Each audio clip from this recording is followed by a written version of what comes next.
Direction le Québec, où 20% des nouveaux arrivants ne maîtrisent pas le français. C'est la une francophone du 64 minutes. « 20% des néo-québécois n'ont pas appris le français malgré les cours qui sont proposés par le gouvernement du Québec. Au total, plus de 200 000 immigrants, surtout dans la région de Montréal, ne maîtrisent pas le français, ce qui pourrait à long terme menacer la langue française au Québec. Le reportage de notre correspondante au Canada, Catherine François. Je bois un verre de lait. L'immigrant qui arrive au Québec et qui ne parle pas français peut, s'il le veut, suivre des cours de francisation qui lui sont offerts par le gouvernement du Québec. Beaucoup s'en prévalent, mais ils sont de moins en moins nombreux à le faire, selon une étude intitulée « Le Québec rate sa cible ». Elle révèle qu'en 2011, plus de 200 000 immigrants installés au Québec, soit 1 sur 5, ne parlaient pas français, alors que 160 000 d'entre eux parlaient anglais. Le gouvernement du Québec ne prend pas les mesures nécessaires pour s'assurer de la francisation des immigrants qui ne connaissent pas le français. Un avis partagé par ce responsable d'un organisme voué à la défense du français. Le problème, il est triple. Il est dans l'absence de leadership du gouvernement et des établissements publics. Il est dans le fait que le gouvernement doit investir davantage de ressources à l'égard de notre identité pour s'assurer. Et trois, il doit avoir des programmes et des mesures qui obligent les immigrants allophones ou les nouveaux arrivants en provenance des provinces anglophones à apprendre le français. L'étude rapporte une diminution évidente du nombre d'immigrants anglophones ou allophones qui veulent apprendre le français dans les 2 ans qui suivent leur arrivée au Québec. Ils étaient 60 % en 2008, ils sont maintenant un peu plus de 40 %. L'étude révèle également une baisse de l'usage du français comme langue de travail dans le secteur privé sur l'île de Montréal.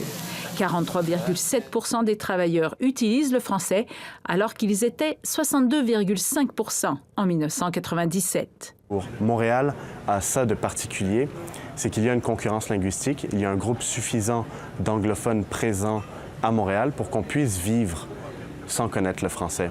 Le gouvernement du Québec réplique qu'il sélectionne en priorité les immigrants en provenance de pays francophones. Ils forment 60 % de tous les immigrants. On accentue cette stratégie, c'est la sélection de personnes qui parlent français. C'est très important. Mais ces mesures ne sont pas suffisantes, selon Jean Ferretti. Les tendances sont claires depuis au moins 20 ans. Le rapport vient confirmer la tendance, mais j'ai l'impression que la sonnette d'alarme est tirée régulièrement ces dernières années et que justement le gouvernement du Québec ne prend pas la mesure de l'impact sur le fait français de son inaction. Une inaction qui pourrait, à moyen terme, réduire le poids démographique des francophones au Québec. Alors Jean Ferretti, qu'on a vu dans ce reportage, est avec nous en duplex de Montréal. Vous êtes l'auteur de cette étude, donc le Québec rate sa cible. Vous êtes chercheur, je le précise, à l'IREC, qui est l'Institut de recherche en économie contemporaine à Montréal. Jean Ferretti, comment vous expliquez ce refus par un immigrant sur 5 d'apprendre le français?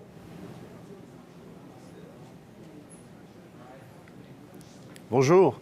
Eh bien, il faut comprendre qu'un immigrant ne vient pas au Québec pour sauver le fait français en Amérique.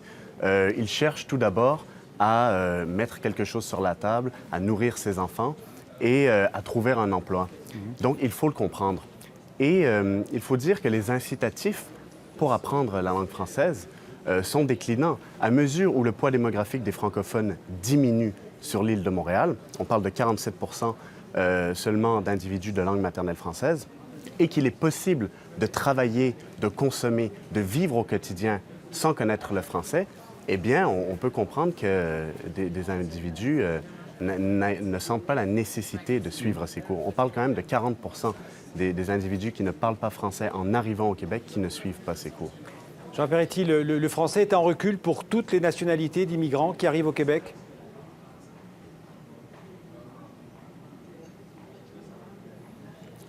Non, en fait, ce qui est intéressant, c'est de constater qu'il y a des vraies différences selon l'origine des immigrants.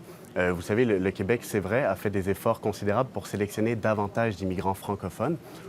Aujourd'hui, environ 60 % des immigrants qui arrivent connaissent déjà le français et ceux-là sont beaucoup plus portés, évidemment, à travailler en français, à vivre en français au quotidien. Les immigrants de langue latine, par exemple, vont adopter le français dans des proportions très, très importantes. On parle de 92 % des Argentins, par exemple, qui parlent français. Cela dit, certaines communautés, c'est vrai, ont plus de difficultés à adopter le français au quotidien. Il ne s'agit pas de les pointer du doigt, mais plutôt de comprendre un peu les ressorts du phénomène. C'est sûr que c'est plus difficile d'apprendre le français pour un immigrant qui n'est pas de langue latine, mais c'est la responsabilité du gouvernement de mettre en place les programmes et le soutien et l'accompagnement pour ces immigrants, pour les amener à parler le français. Jean Ferretti, il y a des programmes qui existent déjà au Québec, mais est-ce que vous souhaitez que l'apprentissage du français soit obligatoire?